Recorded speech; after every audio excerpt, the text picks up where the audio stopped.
But then you have to turn that around, and it's called performance sport. So it's a performance. And that's why the showing and for that, it's a performance. You've got to come in with a character to play that. Hello everybody and welcome back to Serving Up Trouble. This is the podcast about everything women's table tennis and I'm your host, Chloe Ireland. Did you miss us? We've been away for a week, but we're back now with the final 3 episodes on the run up to the end of the series.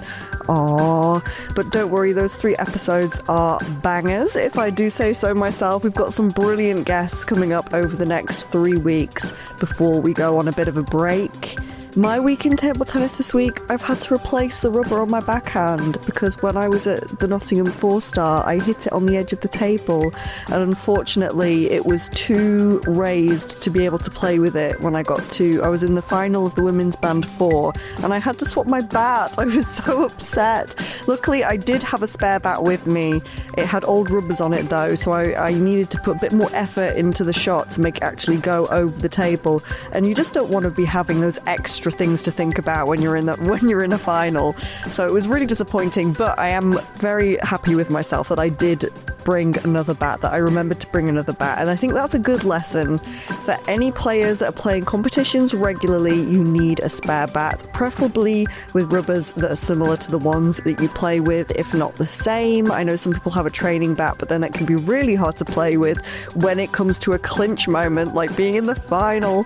But anyway, I've ordered my new Mark V black rubber and I'm going to be sticking that on the backhand ready for the next competition, which for me will be the umpires competition, which I'm really excited to play in. I've never played the umpires competition before. That's basically when all of the umpires from across the country get together, we have a meal out and we all play a big tournament against each other. It gives the umpires a chance to play table tennis. You know, all of the people that volunteer behind the scenes, we're all big table tennis fans, we all play. It's a really lovely community to be a part of, and I've never done this event before, so I'm really excited to see everybody and participate in that. That's all happening at Draycott next weekend, which is a brilliant segue to our guest this week. And our guest is the brilliant Jo Green. If you play table tennis in the UK, the Green surname is likely one you'll recognise, and that's because the family have pretty much all of the categories covered with 5 players in the family. I'm delighted to invite Jo to talk about her experiences on the table and now as a coach, the women's sessions that she's been running at Draycott, and maybe some coaching wisdom she might have for me. We're also going to be having a little bit of fun at the end too. So she needs no more introduction. Here's my chat with the lovely Jo Green from Draycott Table Tennis Club. Welcome to the podcast, Jo.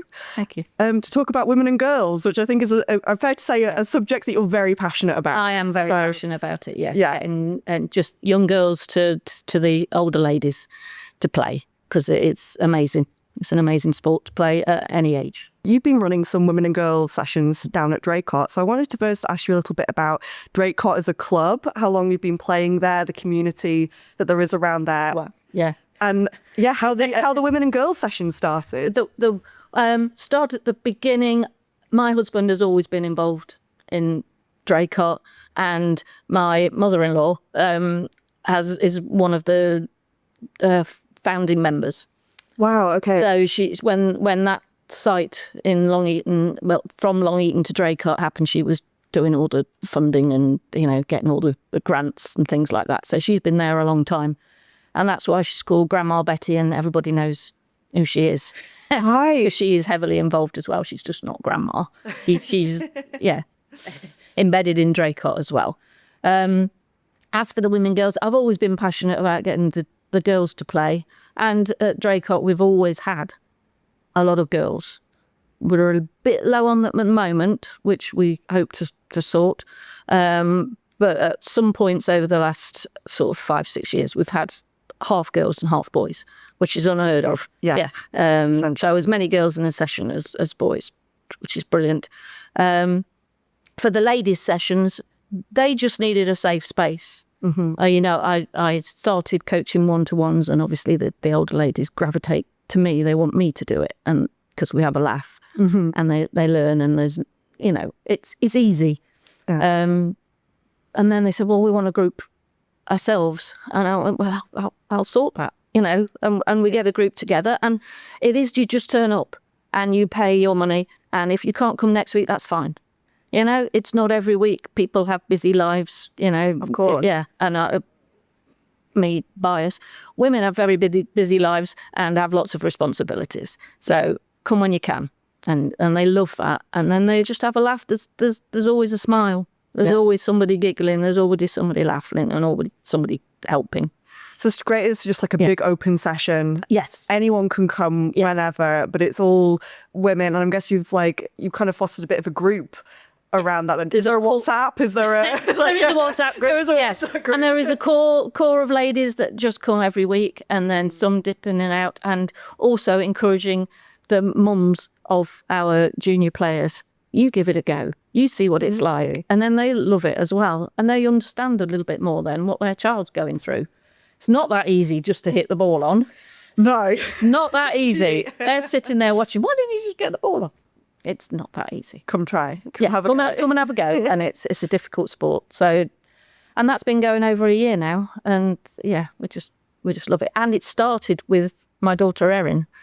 So she started it off when she was in the holidays back from uni, and then I carried it on after she started it. You see, so amazing. So that's brilliant. So what kind of sparked that then? That Erin kind of wanted to start it off. Like, what was the kind of the catalyst? Well, she's always done a little bit of coaching. Yeah, it's always good. She's always helped out in the junior sessions at Draycott. She seems to sparkle. The younger kids just love her. I don't know what it is. They go, it's Erin's coming, and she just smiles and coaches, and they love her. They absolutely love her. If the 7-8-year-old girls just adore Erin. Yeah. Yeah. Oh, I'm sure. I can imagine it. She's always helped and always given that little bit. Yeah. Yeah. So I mean, talk about the start of your table tennis journey then. So Draycott has always been the club, was it? Or was there a club beforehand? So for me, I'm originally from Grantham. Right, okay. So I always played in the Grantham League till I went to university, came out, ended up in Nottingham. As you do. Started playing in, but I played out of Draycott in the local leagues and things like that. So I wasn't associated with Draycott at that point. And then I met Mark through table tennis. And I still wasn't. I still just played my local league with my club, and he played local league with his club, and I didn't see the need to change. And then we had kids, and then they started playing. It's weird. The kids weren't going to play. Connor was already playing tennis. The girls were doing all sorts of different sports and dancing and amateur dramatic type stuff. And then I was on the Nottingham committee. And we said, there's not enough clubs in Nottingham. We need to start one up. And then West Bridgeford club started. I was there at the beginning, as with Gordon, Fern and Phil Lewis was on the committee, and we started it. And then we needed some kids. So I took my 5-6-year-old twins and Erin along because they were the first kids. Yeah. And of course, Connor already had played tennis up to a very high level at that age even. He was good at tennis at that point. So they took to it really easy because they'd sat in many halls watching us play. Yeah. And so they knew it already. I mean, and it's crazy to think, that now, Connor and Anna and Erin have all had, successful table tennis careers. Yes. Was that ever, part of your ambition as a young player? Did you ever want to play at that kind of level? Was that ever? No, I was never that. I always say I was county standard. I played for county. Mm-hmm. That's as high as I got. And then they developed into these amazing players. And when they started at 6 and 8, it was like, oh yeah, we'll just do this. Yeah. There was no, we're going to push to be number one. We're going to push to do this. There was none of that. It was like you turn up to their first nationals and go, oh, these players are good, aren't they? Yeah. And mine got to the quarterfinals, and I, oh yeah, that's good. Yes. And then all of a sudden, they got very good, and then you're on a different pathway. Yeah, totally. After that, yeah, totally. I don't want to talk about the kids too much because this is a podcast with you, but I did want to ask you, kind of as a parent that has both boys and girls that are both kind of been on this pathway, playing table tennis, things like that. Have you noticed, I don't know, a difference in their attitude towards sport, how they approach table tennis, what their kind of feelings were about it, or has it all been quite consistent across the board, just in terms of, you know, ambitions and what they wanted? Ambitions, very ambitious, but the emotions of the girls are different. I think that's it. Connor gets upset and he's desperate to win, but he'll just then go, right, I'll just fight again. I'll do it again, recover quickly, fight again. The girls, the anxiety before a match and then after, and that whole, and it just gets worse around teenage years. And as a coach, I see that now, that all of a sudden they're 14, 15, and there's a whole nother level of anxiety that seems to come from nowhere. Wow, okay. That they don't understand, isn't it? Yeah. And you just go, well, you're just a teenager now. We'll just ride this till you get to the other side, and then you'll play with freedom again. What do you think it is that causes that? Yeah, I mean, we've seen it because we've had a lot of girls out. Yeah, of course, the Draycott club. We've seen it again and again. They get to 14, 15, and there's a whole heap of anxiety that comes with that. And sometimes they can't get over it, and then they give up. Which we never like. And I say, just ride it for a bit. It'll disappear. You know, and that's why a lot of girls give up at that point. They cannot take such a gladiatorial sport. That's what I think. It's just one-on-one. There's nowhere to hide. The pressure is huge. The feelings of losing are too great. And the pressure is too great. And they go, I can't do this anymore. And they go, yeah. And that's hard. And I think within Draycott, we have a group of girls that are friends, and that helps you ride that little bit where it's really tough. And you think, why am I playing these matches? That hurts too much. Yeah. It hurts too much. Why am I doing this? Totally. I think as well, like, you know, when I've coached young girls as well, like they do want to know why they're doing what they're doing. Like they need more purpose behind the exercises, behind the drills. They want to know the result. There's almost a strive for perfectionism within the girls that I don't always see in the boys. The boys will just give it a go. Yeah. Whereas the girls, they want to be perfect. Tell me how it's done. The boys will give it a go, and they'll find it amongst it. Yeah. Where the girls know, tell me how to do it perfect now. Yeah. Yeah. Did you ever experience any of that when you were, you know, a young person or young sports? That's too long ago now. Can't remember that. Hard to think back to that. It's hard to imagine. I'll speak back. No. But I played, I think it's the higher up you get, the more the anxiety. So I say I played local league, a bit of county. Yeah. You know, occasionally in an East Midlands squad, but that was it. Yeah. So, and I always think those players, like, I just carried on. There was no reason to stop. I went to university, played a little bit. There was nothing at university that was hard. I went to Newcastle and there was no table tennis there. That was hard. Then I came back home and just picked it up. I never really stopped playing. Wow. Because I just played local league. Yeah. I played Women's British League. Yeah. Within that, I did. So you say there, that got too hard. Really? Okay. That got to, I'm not enjoying this anymore. I'm just getting beaten. What division? And it was only divisions 3 or whatever. Yeah. And that was all about friendships. Yeah. Right, I play with these people that I've known forever, and I love it. And it's a weekend away and all that kind of. And then it got to the point where I'm not enjoying this. It's just too hard. And then so I experienced it then. Yeah. Yeah. Do you think that helps you as a coach, having been a player, having been, you know, playing Women's British League, all of that? Do you bring that to your? Yes, I totally get it. You know, when you're coaching in a corner, I totally get it. I know how you're feeling, but let's just get to the end of this match, and then you can go away and chill. Just get to the end of you just don't want to give it everything just for now. And then we'll talk about it later. Yeah. And then it dissipates, doesn't it? They go away and then another day happens, and then they're fine. Yeah.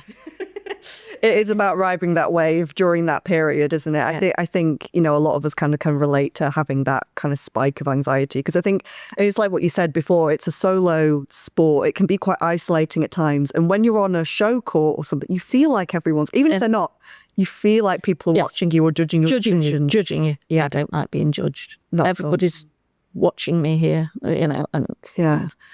But then you have to turn that around, and it's called performance sport. So it's a performance. But that's why the showing and that it's a performance. You've got to come in with a character to play that. Yeah, and you see it with some of the players. Yeah, they're really loud. They are a character. Yeah, not so much. And then so Anna, she wouldn't give much emotion, just a little bit, because that's not in her nature. So she just gets on with it. There's a little bit of emotion, but not lots of showing. Whereas Connor, he'll give it the big show if it's needed. Yes. Yeah, that's where they're different. Yeah. Right, okay, interesting. Yes, but it is a performance, isn't it? Yeah, it is. I hadn't really thought about it like that, but you, in a way, like that kind of ties into the anxiety thing, because if you're able to put on a bit of a persona, I mean, it's like, stage performers and things like that. When they go on stage to perform, they adopt a different personality to allow them to do that without the fear.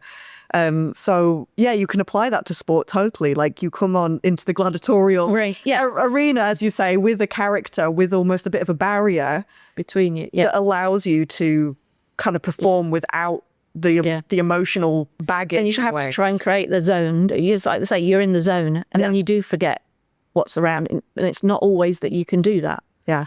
But if you can say, right, I'm in the zone and I can't, all I'm doing is focusing on the point. Yeah. That's great, but you can't always do that. You get distractions and things like that. Yeah. But when all of a sudden it's like, oh, didn't realise you've been in that zone. And and it's like, I didn't know what was going on. Yeah. My dad always called it a purple patch. And I don't know what quite why it's with purple, but it's like, you hit the purple patch because everything's going on and you've kind of just, you've gone for a minute. Like, I've just played a lot of local league, and it'll be 9-all in the fifth. And one of my teammates will go, come on. And I go, and they knew not to say that because that break me out of my zone. And I'm like, oh, somebody's there. I know you're supporting me. Just don't make me listen about something else. I'm concentrating. So please, I know me, just don't say, come on, Joe. I mean, it's interesting to talk about local league, because one of the things that's come up a few times on this podcast is the lack of women, and especially young girls, coming through local league for a variety of reasons. And I mean, it'd be interesting to know kind of your perspective, your experiences playing in local league, and what you think maybe some leagues could do to try and help with that environment, because I think it is intimidating. It's very male dominated. I think some people take it very seriously.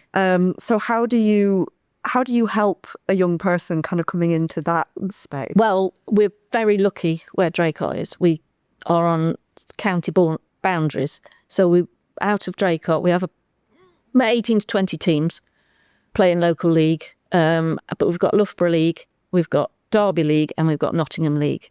So that covers all the levels. But what's brilliant about Loughborough League, and it's been doing it for a lot of years, is a two-man team.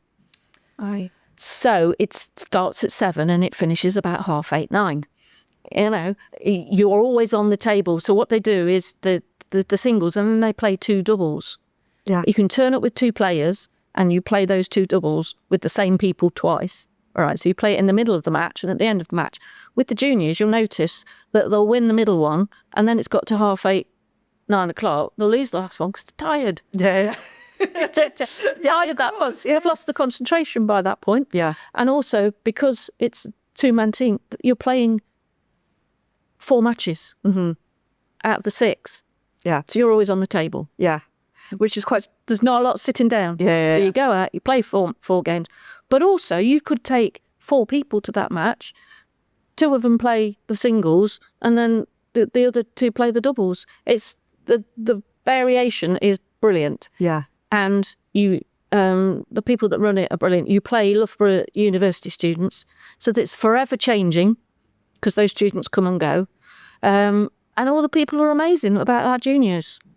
And they see them grow, and they go, oh, I played them when they were 8. Now look at them. Yeah, and you start them in Division 4, as we call them, the debutantes, Draycott debutantes, and then all of a sudden, and they kind of then get to the top division, and then they go, oh, I want to something a bit. It's strong, but then they want to play Derby League, then they want to play Nottingham, they want to play some different people. That's great. So it's almost like there's a local pathway. There is there's, a local, there's league. another thing. There's another thing. So the older teenagers then say, "Oh, I want to play Derby League," and then the top is Nottingham. So you play Nottingham Prem.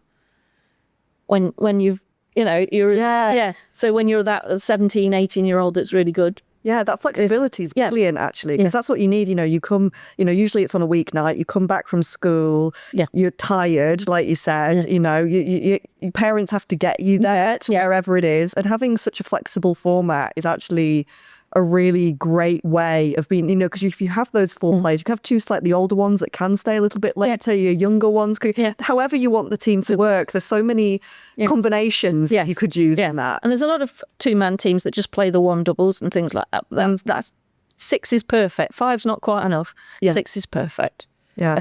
So we love that. Yeah. It's time now for our tip of the week, and our tip this week comes from a fellow Draycott player. Here's Napat's tip. Hey guys, this is Napat, being your prepper, otherwise known as Naps. I directed a documentary a while ago called Red, Black, Green with Joe and Connor in it.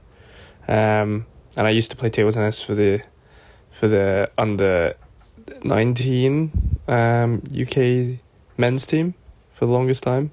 But my tip would be you can't want it too much, because then you'll overplay, and if you don't want it enough, then you just won't perform. So it's like trying to find a balance mentally in the game. So yeah, I don't know if that makes sense, but that's really helped me on the table to keep my nerves down and also perform at the highest levels.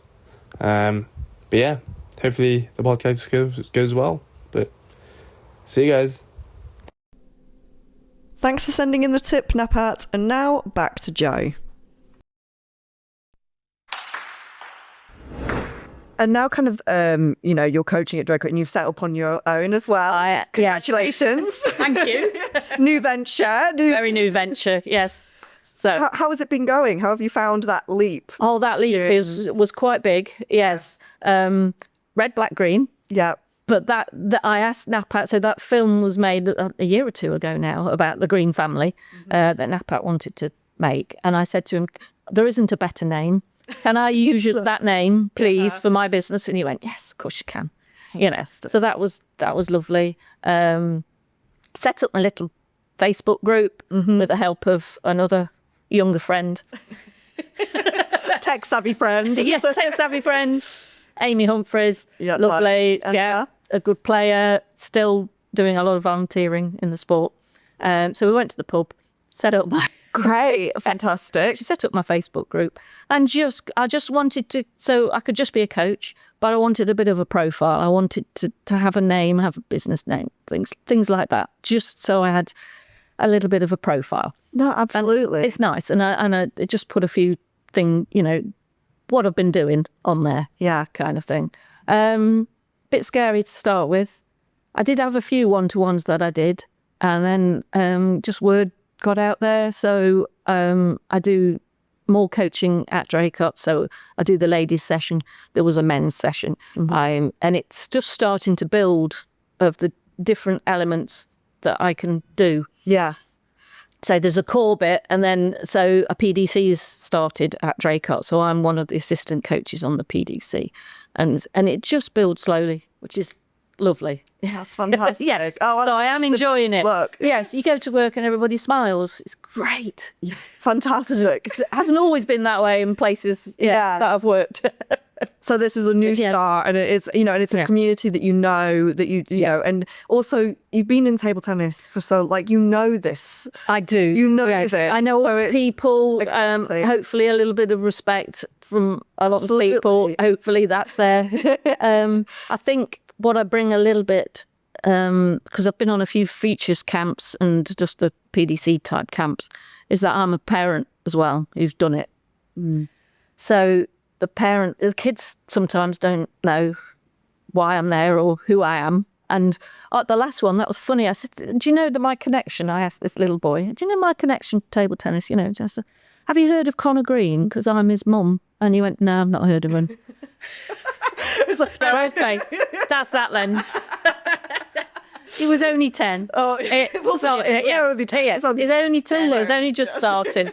And I thought, oh, well, that does me then. But, you know, do you know my connection? No, I don't know who exactly what.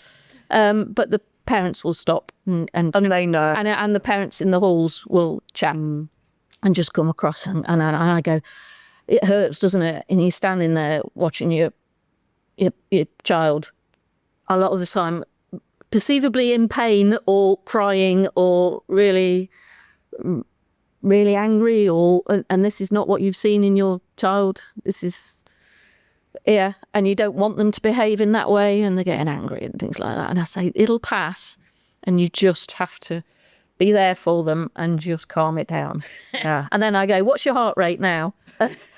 And it's usually you're on the watch. And I did. One of her parents, and she looked at her watch. 160. She was just stood there watching. Yeah. Oh, 100%. I mean, you know, you talk a bit about like that emotional regulation, and I mean, we don't always think about the parents watching it on the sidelines. It's really tough. When you're young as well, you haven't got that language or that ability to regulate your emotions in that way. So the extremes come out because your fight or flight. Because you're under pressure, because you feel you have to perform. You know, everything's kind of comes out. No matter what the standard, I feel like it doesn't matter what the standard. There'll all be tears. Exactly. Yeah. So it's hard to kind of sit back and watch, you know, a young person go through that because those things are so heightened when they get on the table, and you might not have seen that. But I say to those parents now, it doesn't matter what they do at school in life. That exam is not worse than 10-all in the 5th. It's true. So they can walk into any exam, do anything stressful in life because they've experienced it as a 10-year-old trying to win 10-all in the 5th. School doesn't matter. They just walk school. You know, that's fine. They've got resilience. They've got that resilience, because you need resilience to get through school. Oh, yeah. Yes, there's a lot going on.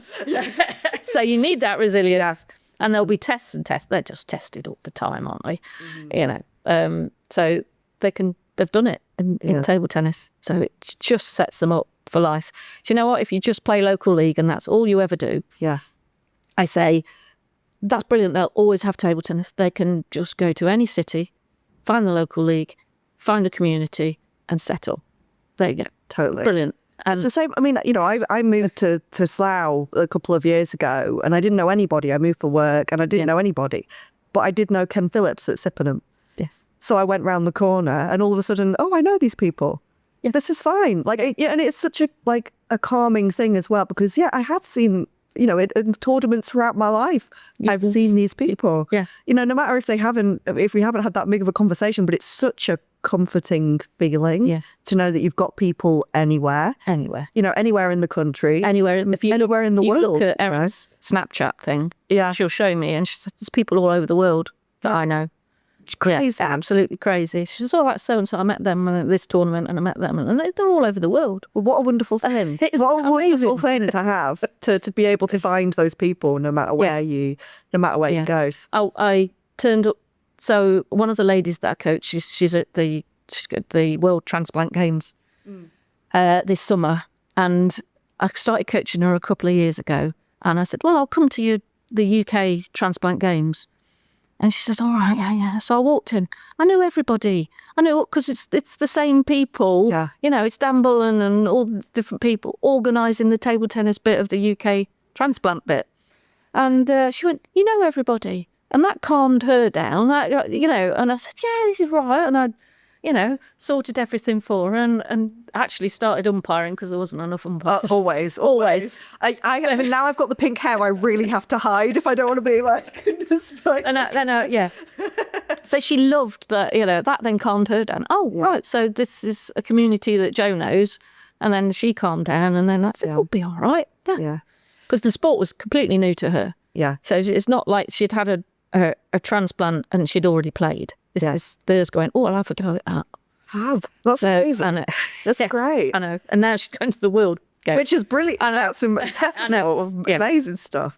I mean, so talking about like, you've got a ladies group that are people who are a little bit older. Yes. What's the biggest difference between coaching like cadet girls and coaching people that have come to the sport a little bit later in life? Is there that much of a difference in how you approach the sessions? Well, the ladies just want technique and to win the next local league match, just to get better, just to enjoy it wherever they're playing. Whereas the cadets still got a goal. They want to win. They want their ranking to go up. They want to play well in these big matches. So it's a bit more targeted with the cadets. It's a bit more holistic with the ladies. Let's hit some really good balls. Yeah. And I think with the ladies, I was explaining this week as well, just like they're not winning matches. You think you play just bat and chat type stuff, and then you think, right, I want to play league matches, and then I want some coaching, and they think they're going to win matches straight away. And table tennis is so hard. It's so hard. There's so much to think about just hitting a ball. So you can do it in one-to-ones, me giving them the nice ball, and then it doesn't come like that in a match. Yeah. And then, so they're I don't know what to do. And you just got to take it slowly. So you're not winning points. You don't go straight to winning points. You play longer rallies. And then you win some of those longer rallies. And then you win points. And then you get to 9-all. But if that's a good player, they'll know what to do at 9-all, and you'll lose that. Yeah. So then you need to get to 10-6 up, and then you'll win. And then you'll win. So it's like those levels. So it's almost like micro goals. Yes. Like you've got to Just play long get to this rallies. stage, get to this stage, and then you might. But that even happens. We took a very young cadet team into counties, and it was Prem, and that was tough for them. And we kept saying, I don't need to see points. I want rallies. Yeah. Just rallies, please. That was a brilliant rally. You didn't win the point. It doesn't matter. I want to see rallies. And then they calmed down, and then it's like, because it's tough. You turn up to counties and you might lose every single match over 2 days. And that's hard. I know all too well. Yes. I know all too well what that feels like.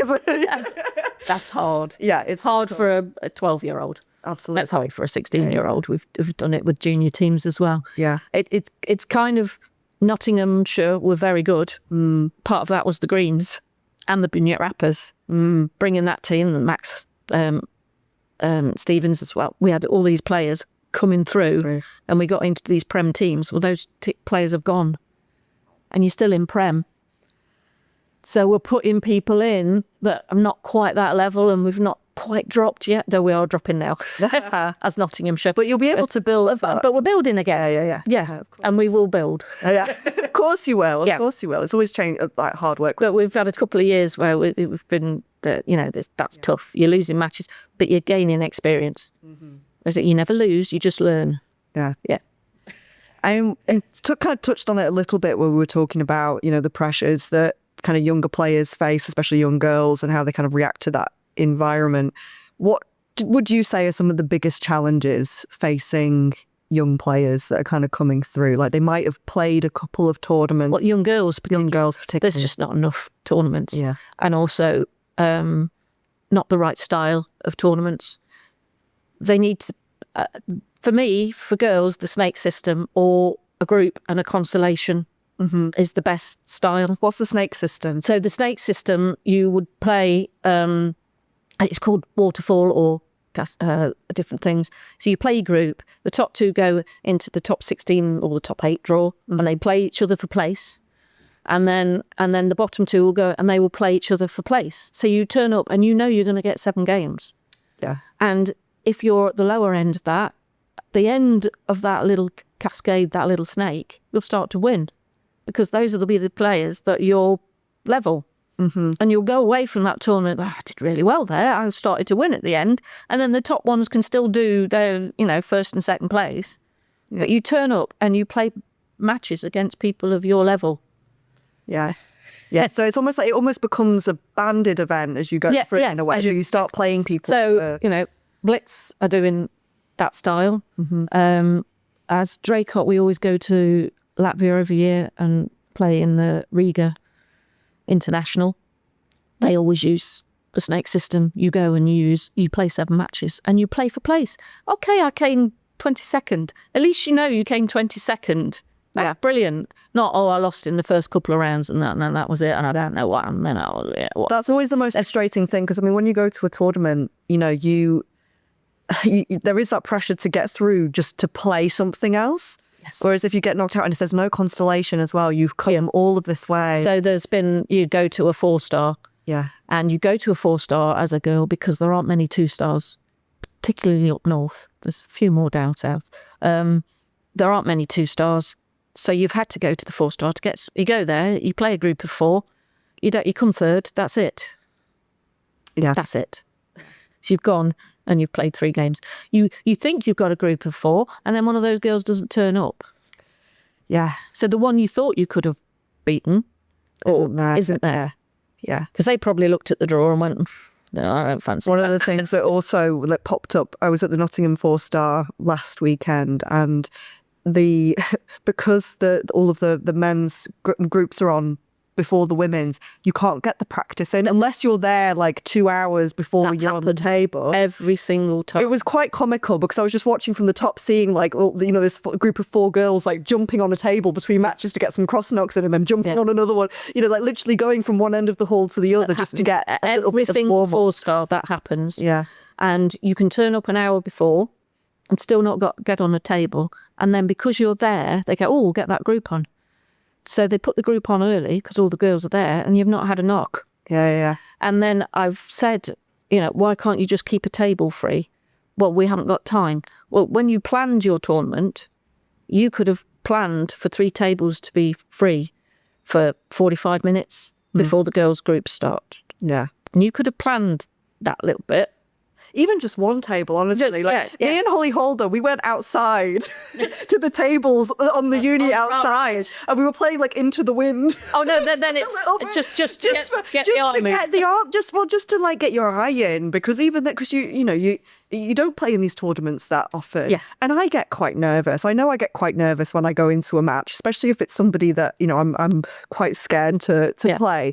So I literally just want to hit a ball in front of me, just to be like, oh no, you can still do it. It's fine. You can still do it. Just to remind yourself that, forehand, backhand, we're good. So but you go to these environments, and I'd say that to the juniors, it's a completely different environment. You've got to get used to that. So the first, you've got to get rid of the nerves. So that first end is the nerves kicking in, and they've got to calm down. You're in a new environment, so the ball does different things. You're on a different table, a different floor. You've got to at least knock up to get used to that different ball. Yeah. There's all these different variants. You can't just go into a new hall and go, right, you're on.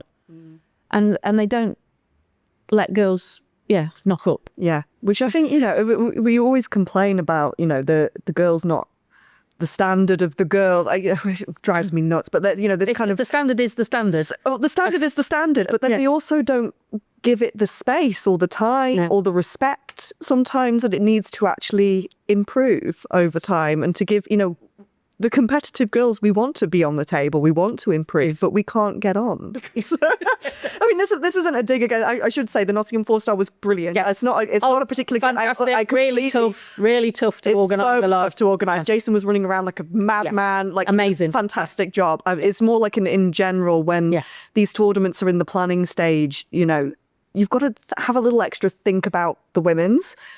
Just in general, because like I said, just exactly that one table just for cross knocking. For we'll share. Yes, we'll share. We'll go around. We'll do like one thing and each or something. We'll work together to get that knock as well. Definitely. I think you have. You're right. You go. We did. We were all swapping, partners, jumping on with different people. Like we all wanted to make sure each other got a knock, because it is a tight community. I think when you've been to a couple, you make these friends, and you do always want to make sure that competitiveness isn't always there at the beginning when you're knocking up. It's only there on the table. Exactly. Because you play each other all the time, and then you're friends, and you just have to play and then be friends again. Yeah, exactly. What are some of your favourite events, either to coach at or when you were playing? What were some of your favourite things to kind of play at? To play at, I always enjoyed, when I did enjoy Women's British League, I enjoyed. have a room full of women playing table tennis. Yeah. Yeah. And everyone's is a bit more relaxed. Yeah. And friendly. Yeah. And there's not so much shouting and showing. A little bit, but not so much. Not so much. Not The right kind of shout, like just not every point. yes. And yes, the top end of Women's British League get really serious. Yes. And But impressed. Like I quite like watching it. yes, but then the bottom is really serious, but equally, it's a lovely weekend Yeah. away playing table tennis. Something you enjoy. Absolutely. And then I wanted to ask a bit about She Coaches. Yes. Because you were part of that scheme starting off. So how did that come about, and what did that kind of involve you doing? That was a brilliant opportunity. That was Emma trying to get the coaches that were around in England at the time to get together. I always wanted to be part of that. And, there were regular workshops that were online in the evenings that always and they were given by women as well, on all different topics. Yeah. And it was the way everyone just chipped in and said things and were really chatty.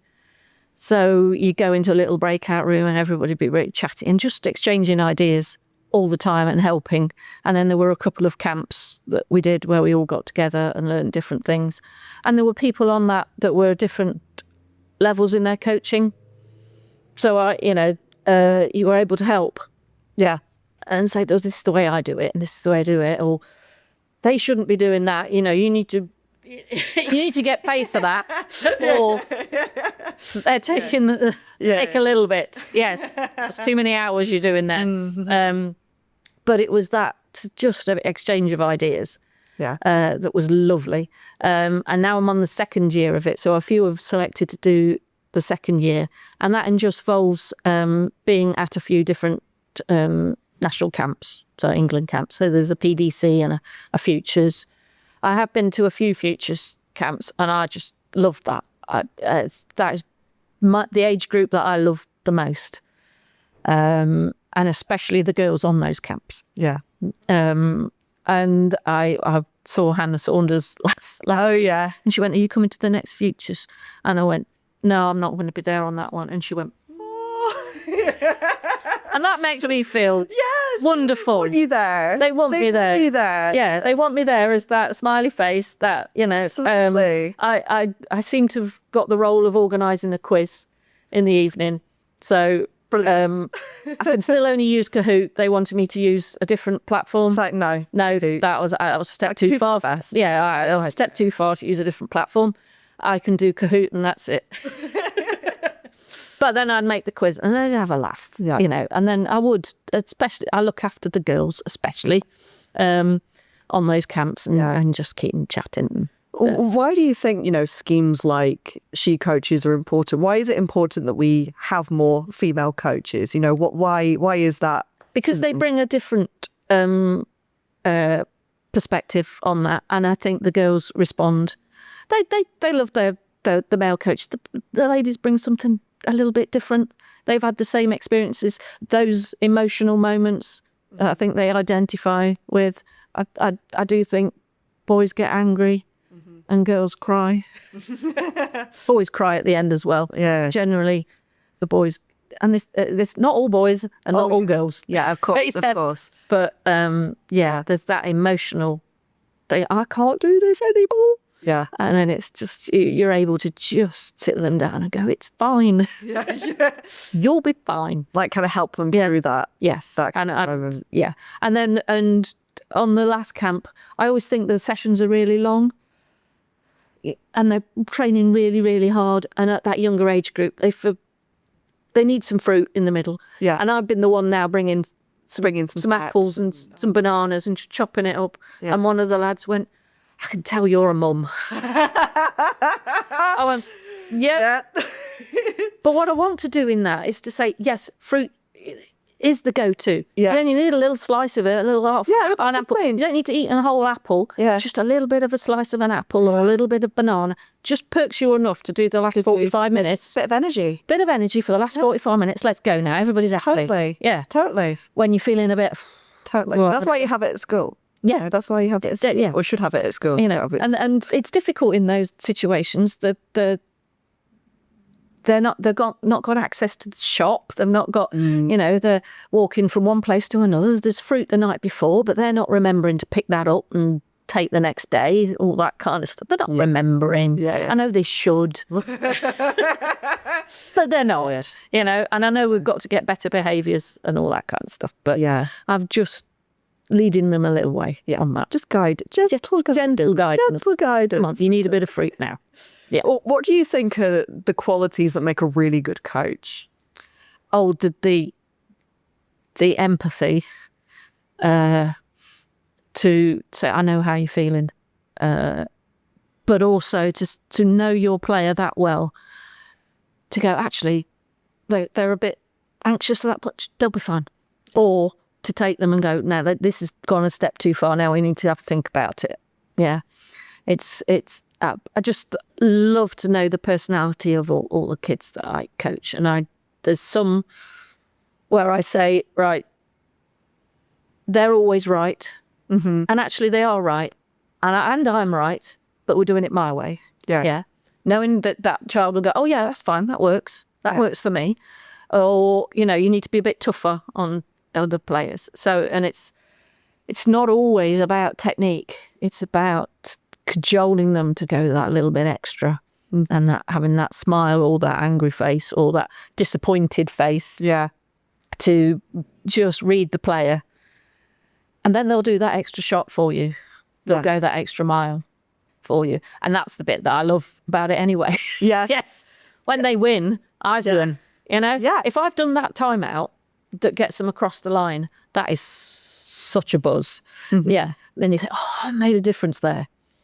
And so, yeah, I don't really play. I haven't got time to play. Yeah. So I don't play local league anymore. But that was to do with the kids. I had to get them here, there, everywhere, a little bit coaching, but mainly the kids. So I don't play, but I get the buzz out of that. Oh, just got them across the line. Oh, wasn't that a brilliant shot? Nice. Didn't they have an amazing rally but lose? But that's fine. Yeah. I was gonna do a little game at the end. Okay. Actually, so you know we've got red and green, and it's like word association. Well, so I'm right. But I'm just gonna say a word, and you're gonna say if it's green or red. Oh right. That's okay. It. So like red is like not a good thing. Green is like yes. Oh right. Yeah. Green is good. Green is good. Red is bad. Red is bad. Okay. Draycott. Green. Best of 7. Green. She coaches. Oh, green. Long pimps.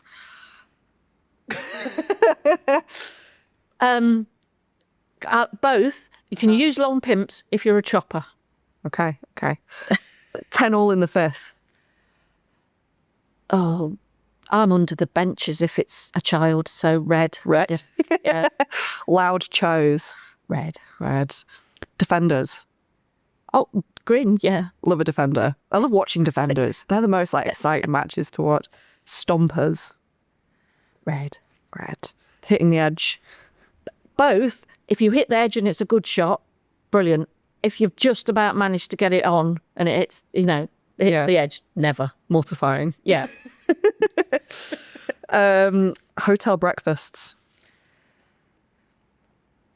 No, I'm too nervous. Red.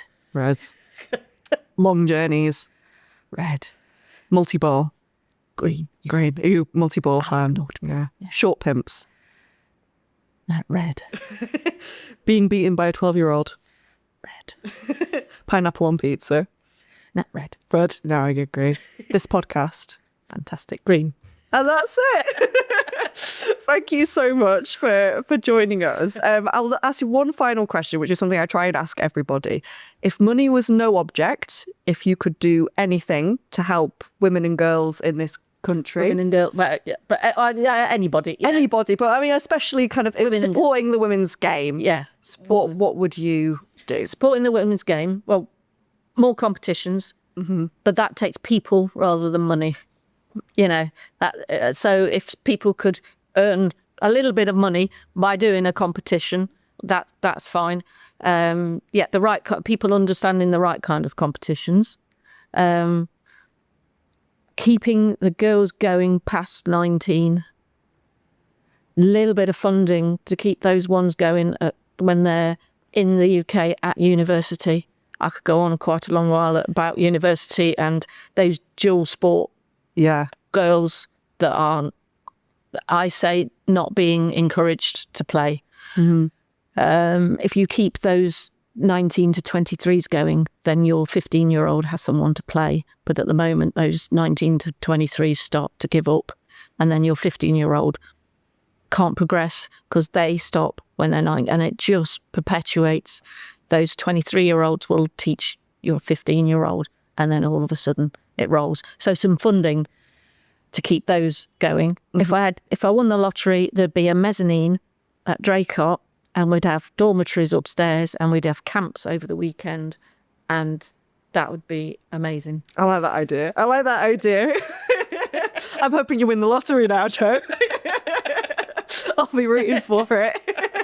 Oh, thank you so much for giving us your time today. It's been really good answers, really insightful. And thanks for being here. Thank you.